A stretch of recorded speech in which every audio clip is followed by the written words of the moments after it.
Hi, everyone. Welcome back. Welcome to July.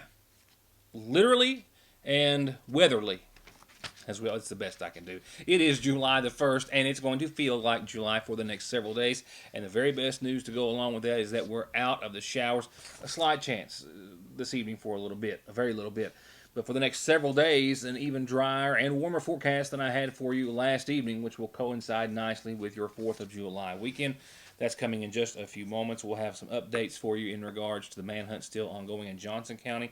Also, just a brief update on the homicide investigation here in McGoffin County. A lot of other news and information, and as many of you may have heard by now, McGoffin County health officials confirming their sixth case of COVID-19 in a small child today. We'll hear from our public health director in regards to how and when the testing was done, the number of contacts that has led to, and as much information as he could publicly release in just a few seconds, actually. In regards, first of all, to the homicide investigation, which has been ongoing here in McGoffin County for some days after Mr. Arnott, 78 years of age, was found from what we believe was multiple gunshot wounds in the driveway of a Porter residence some days ago, approaching a couple of weeks now. We understand that nothing has happened in the last several days per our last update from the state police when they indicated to us here at Mortimer Media and Sagersville Independent News today that arrests or charges at least were pending. That is still the case from what we can find out today. We've reached out all day to Public Information Officer Mr. Petrie, but he's not returned our calls as of yet. But other sources indicate that they are still awaiting further test results.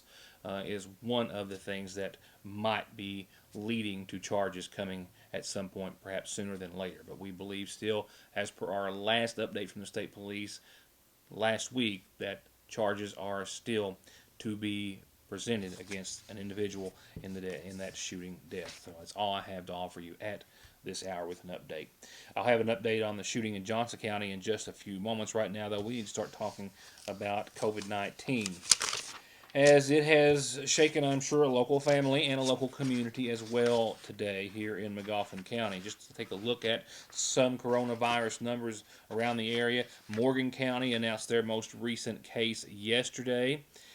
This announced by Judge Executive John Will Stacy, who is encouraging everyone to wear masks and be mindful that the virus is still here and still spreading rather quickly and more rapidly than ever in eastern Kentucky. Pike County yesterday announced their most recent case, or cases. They now have 90 positive cases.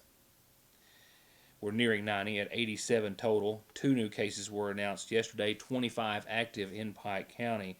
And the most recent cases, from what we understand, are as a result of travel, as Mayor Shepard and Public Health Director Pete Shepard will refer to in just a few moments when he speaks briefly of Pike County. And travel has resulted in several cases in Pike County. It appears as though folks going on vacations, trips, what have you, have brought it home to eastern Kentucky. And several cases, maybe as many as 8 to 9, are associated with 1 or 2 folks traveling in Pike County. Harlan County has now confirmed its 3rd COVID-19 death as of today. A 63-year-old woman. That's the county's 26th case. 11 new cases in Laurel County, bringing their total to 84. Those 11 range in age from 4 to 30 to 14 to 22, 59, 70 years of age. Another teenager in there as well. All that preludes tonight's announcement from our public health director about McGoffin County's 6th case, which has led so far to the quarantine of about 15 or 16 contacts. This most recent case in McGoffin County, we have learned, is an 8-month-old child who is at home and who is said to be recovering. Test originated from Frontier Medical Center. They tested an infant who had some symptoms that were consistent with the COVID virus, and the 8-month-old baby did test positive for the coronavirus. Any more detail at all, just as far as how long or what kind of symptoms and current condition? Seemed like the symptoms started about last Thursday with fever. Parents thought it was probably teething, as usually parents do, and but the infant kept having a low grade fever, plus developed a small cough and diarrhea and some other things. And they decided just to go ahead and do the testing for the virus. And when they did, it came back positive. What other testing has or is going to be done in regards to an 8-month old child, pandemic or not? Everybody's going to be wanting to love on it. So I'm sure it's had contact with grandparents or the like. That's the contacts. It was mostly parents, brothers, sisters, grandparents, aunts and uncles. That's basically the contact that the baby had, and it had been out in public and had been kept home. And in fact, one of the grandmothers did the babysitting with it. So, but the baby seems to be getting better. The symptoms are subsiding, and it seems like all's going to be well with it. So it wasn't hospitalized. It's stayed at home the whole time, and so it looks like everything's going to be fine there. The mother went today to be tested, and I think along maybe with a grandmother or aunt or something. But nobody else showed symptoms in the family, and so right now it's everybody's going into a 14-day quarantine, just like with everything else that's had contact. So I think everything's going to hopefully work out all well with the baby, and hopefully none of the rest of them have contacted the virus. Before we get to excuse me, today's numbers, which have obviously changed, Mm-hmm. each time we have this update, we touch on several facts, and one of them is still wearing masks, which is still an issue. It's unbelievable the issue that it's become around the country, and the contention that it has caused. Mm-hmm. What here locally? What as health director? What are you seeing, and have we gained or lost any ground in that respect? It depends on when you're out and who you see. Some days I'm in stores and nobody's wearing them, and some day I go into some stores and almost all of them wearing them. I know the health departments have floated the issue around wanting local questionnaire on getting local officials to pass an ordinance or something, and I don't think that's going to go. I'm not going to force do a order to make people wear a mask. Uh, it's an issue. It's a personal issue to me, and to me, it's an issue that you don't want to hurt someone else. Not that you want to keep from getting the virus yourself. If I have the virus, I don't want to make sure I don't want to give it to anybody else, and that's the main purpose of a mask, I think, and that's in my opinion. But it's issue. It's broad lines, just like everything else in the country right now. I mean, you're either on one side or you're on the other, and there's no give and take with it. It's you can talk to your blue in the face about wearing a mask, and if people don't want to wear them, they're not going to wear them, and that's just the way it is. So where do our numbers stand today? We're getting close to the 1,000 case or test milestone, not test. Mm-hmm. Yeah, we've had 880 tests as of today, with 855 being negative, 19 pending. We've had 4 recovered positives, and we've got 2 positives now. That'll be in isolation. One of those will be coming out Friday. They'll spent their 14 days in quarantine, and they'll be out of quarantine on Friday. So they'll just leave the 8-month-old baby in isolation for 14 days. I hope things. The big thing now is people vacationing with going to Florida and Myrtle Beach. The state's recommending highly that anyone that goes self quarantine for 14 days. It's not mandated, and I don't know if that'll come to it, but I do know that some of the outbreak in Pike County came from Florida. Some people that were vacationing there brought back, and I think 8 or 9 of those positive cases this past weekend was from that. So they're watching it closely. And with a lot of our contacts, if we start seeing people that come back positive or have contacted people that have been positive, then I think the governor will probably go ahead with that travel ban again and force people that come from Florida or Myrtle Beach or any hotspot to go on a 14-day quarantine. Lastly, on a completely different subject, but I wanted to just remind everyone, and since you're here, I'll let you do it. Fireworks Saturday night, and weather is going to be cooperating. It'll be a good one. I want everybody to come out. Social distance, please. Wear gloves. I mean, mask if you want to. Boxing gloves if you're going to fight over it. I don't know about the mask. But anyway, try to wear a mask if you can. Social distance. Just have a good time. It's going to be a real good show. I think this year's is going to be the best ever. And I just want everybody to come out and have a good night of fireworks and have a good time.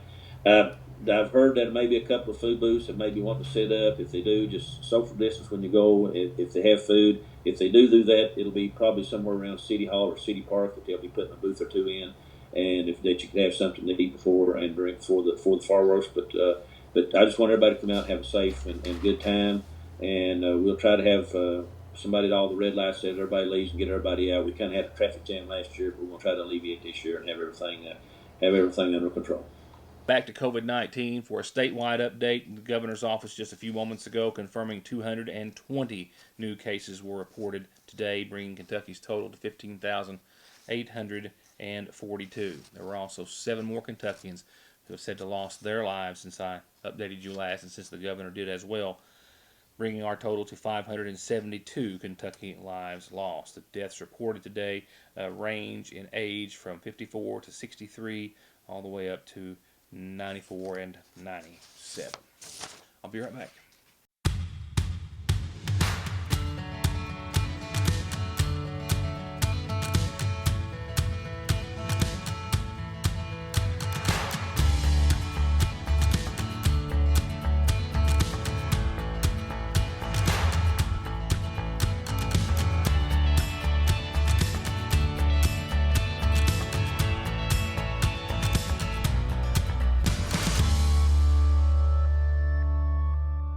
Car accidents don't stop. Accidents at work don't stop.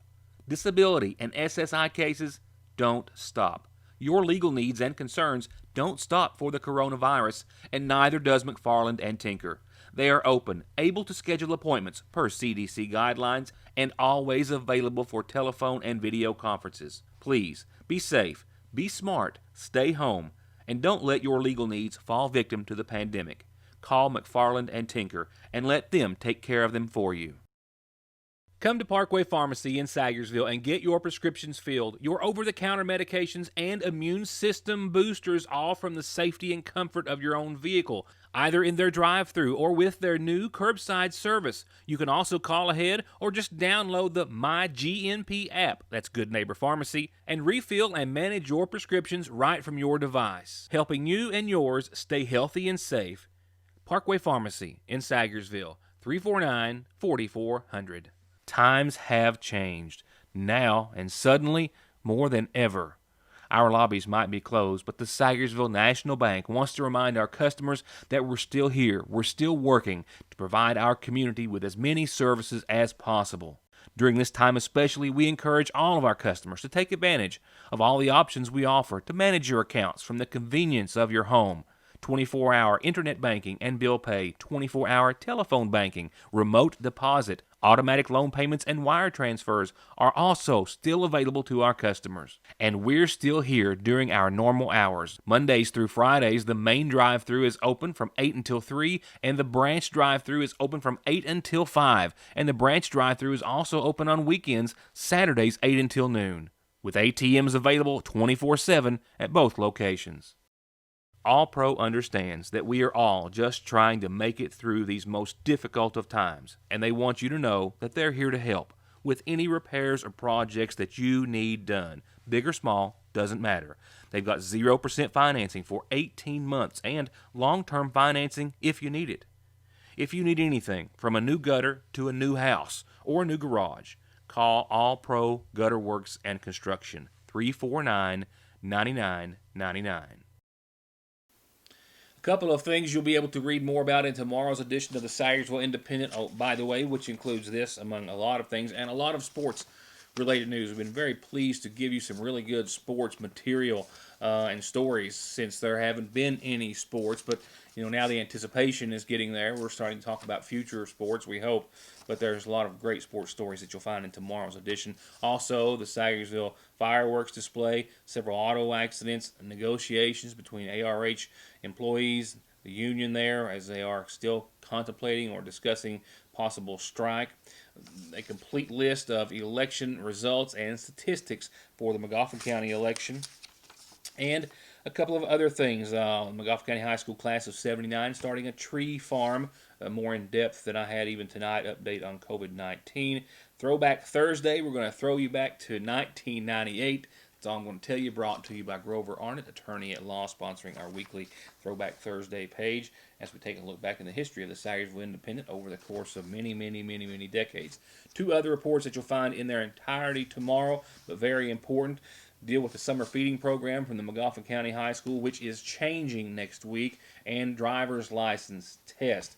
First, the summer feeding program in Magoffin County will start on Monday. They, of course, have been feeding students throughout this pandemic, but it will officially transition to the summer feeding program on Monday. The school has been feeding about 2,000 students every day, some 22 buses running, meals being prepared all over the county at various schools, and starting Monday, due to not having enough employees to continue that pace, right now the plan is to reduce that to 3 days a week for the summer feeding program.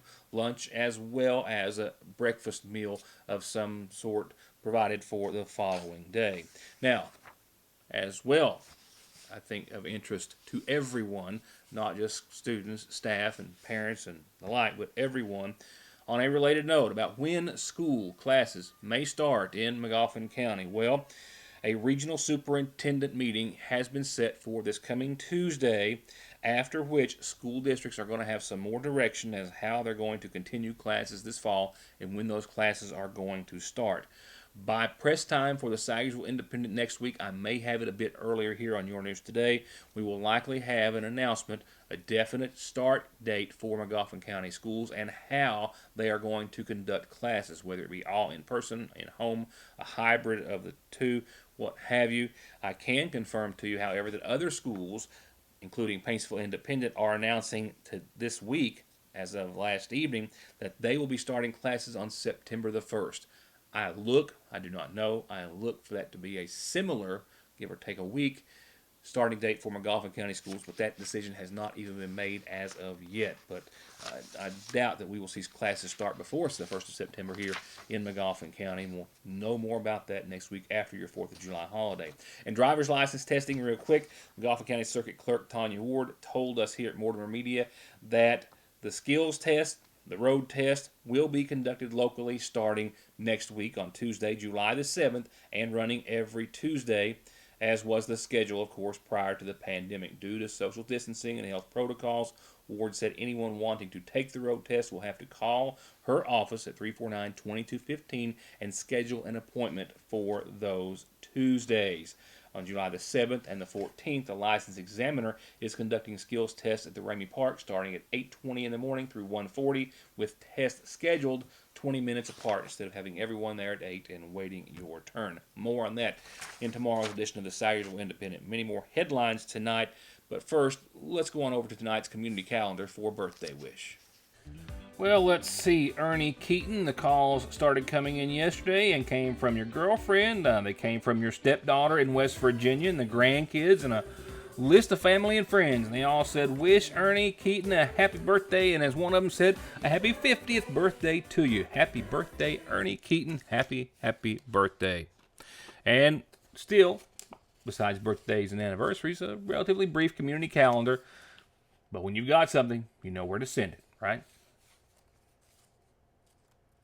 Our calendar brought to you nightly by the Magoffin Farm Bureau Agency here in Magoffin County. Obituaries by the Magoffin County Funeral Home. And tonight we have the full service announcement for 58-year-old Sherry Dawn Patrick Osborne of Sagersville, who passed away on yesterday's date. Born to the late Harold Patrick and Sue Marshall Patrick. Survivors also include, besides her mother, son Patrick Osborne and daughter Michaela Figgs, two sisters, Sheila Patrick Nelson and Tanya Marcelette, and two grandchildren. In addition to her father, Sherry is preceded in death by her husband, Bobby Osborne. Graveside services, I'm told, will be held this Friday at 1 o'clock from the family cemetery at Ivanton. And 82-year-old Ronald Puckett of Ronald Puckett Drive here in Sagersville passed away on yesterday's date as well. Funeral arrangements for Ronald Puckett are still incomplete, but being made at the Sagersville Funeral Home and will be announced soon. Another week of the Sagersville Independent means another great coupon from your Sagersville Lee's Famous Recipe. And this week, in tomorrow's edition, it's buy one, get one half off on our famous fish dinner. That's right, our awesome fish with hush puppies, slaw, and wedges, or your choice of sides. Buy one, get one half off. The only way to make it better is to add your favorite fountain drink or iced tea with our famous ice at your Sagersville Lee's Famous Recipe. The seasonal shop is open, and they're still doing curbside pickup, so you can call and place orders, and they'll still bring them out to you. And inside, you'll find all new merchandise throughout the entire store, all new spring and summer women's clothing from Charlie Page and Mud Pie, accessories, jewelry, shoes, and bags too, casual outfits for everyday or special occasion outfits and dresses. And if you've been home a lot and really want to freshen up your decor, they have so much to choose from, and they're happy to give you any fresh ideas that you might need. And just in, a large selection of Simply Southern and Candleberry at Fraser's Prater Drugs seasonal shop in downtown Sagersville.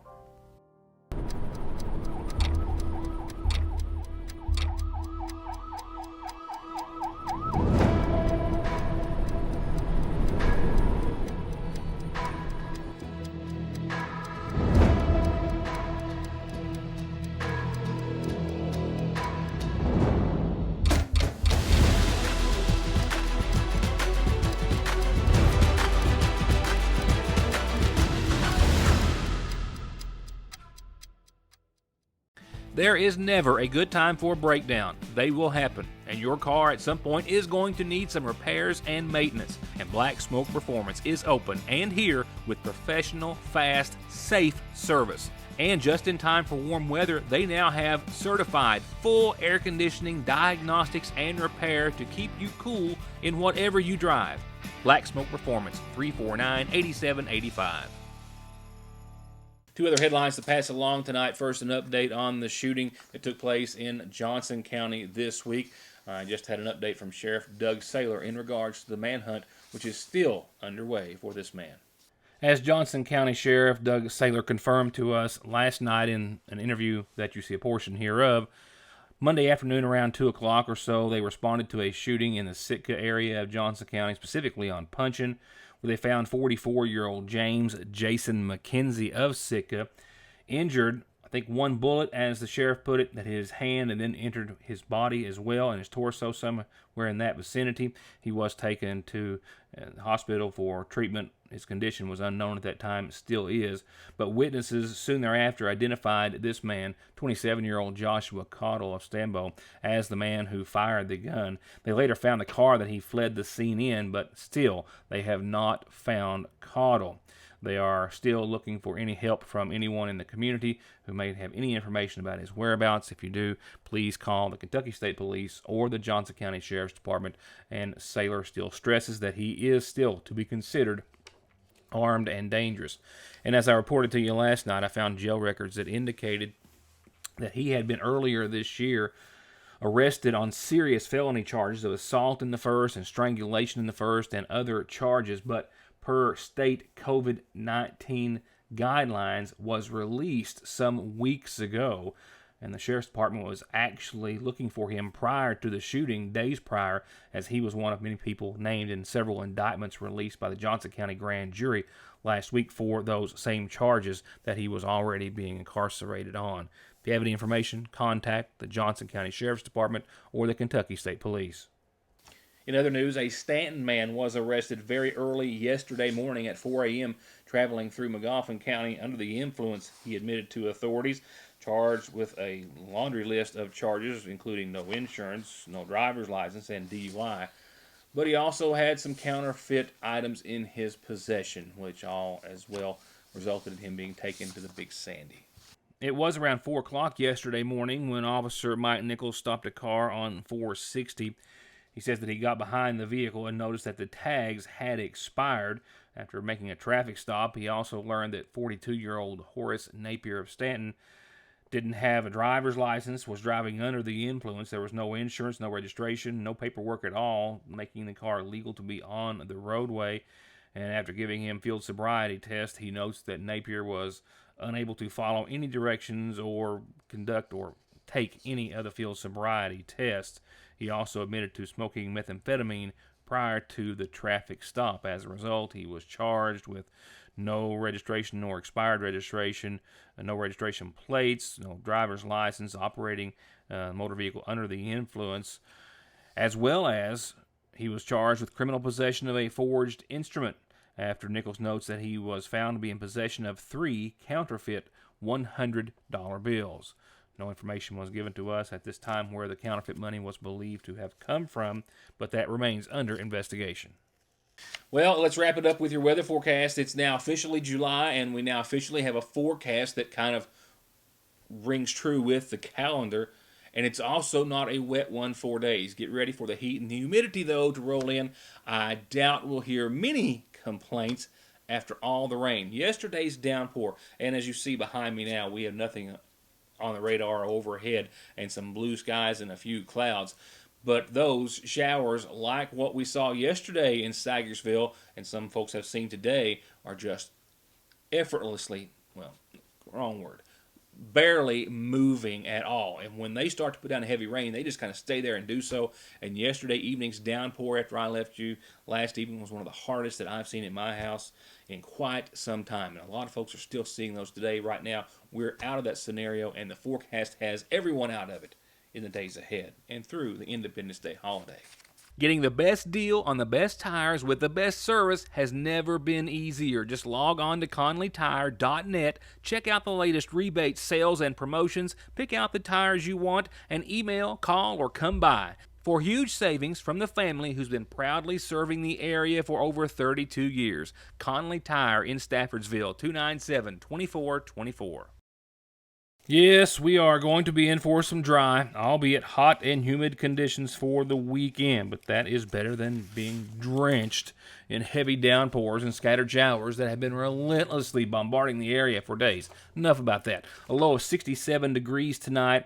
Shower chances are now officially gone out of the forecast. We'll see mostly clear skies by the night's end, and again a low of around 67, nothing more than a calm wind. We're going to continue to crank up the temperature, though, starting tomorrow and into your holiday weekend. For your Thursday, 87 tomorrow, a little patchy fog in the morning, still some moisture out there, but otherwise sunny tomorrow, 87. Nighttime lows around 63, mostly clear skies again tomorrow night. Warmer still for your Friday, sunny and 89. Don't be shocked if a few folks don't see the 90-degree mark Friday and on the 4th of July. Friday, 89, though, and 65 is your official forecast at this hour. Again, like tomorrow, under sunny and mostly clear skies. And for the 4th of July, Saturday, Independence Day, which is when fireworks will be shot off over Sagersville, one of the best and biggest shows we have ever had, right around close to 10 o'clock, 9:45 or 10, when it gets good and dark. And it's going to be dry that day as well. Saturday, 89, sunny and mostly clear degrees, 66 for the low that night for your Independence Day. And I've got some good news for you for the latter half of the weekend, too. Last night at this hour, shower chances were a little more than the mere 10% that I have right now for you. But that's what I have. 89 for Sunday, sunny, 67 for that low that night. After 4 o'clock, we have to just kind of be on the lookout for a slight chance of some showers to the tune of 10%. Now thereafter, we still hold on to the sunshine and upper 80s all the way through midweek, but shower chances will increase just a bit. 30 to 40% Monday, Tuesday, and Wednesday. And again, highs 88, 87, and 86. So a very summer-like forecast as we are now officially in summer. It's now July, and it's time.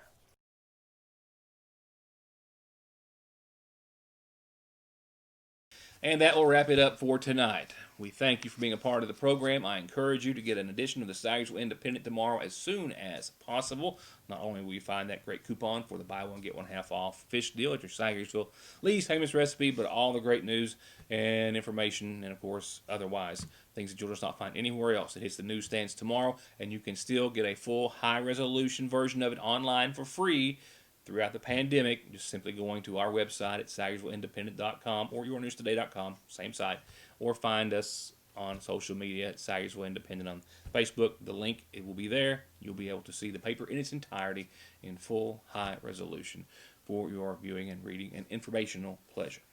Good night, and thanks for watching.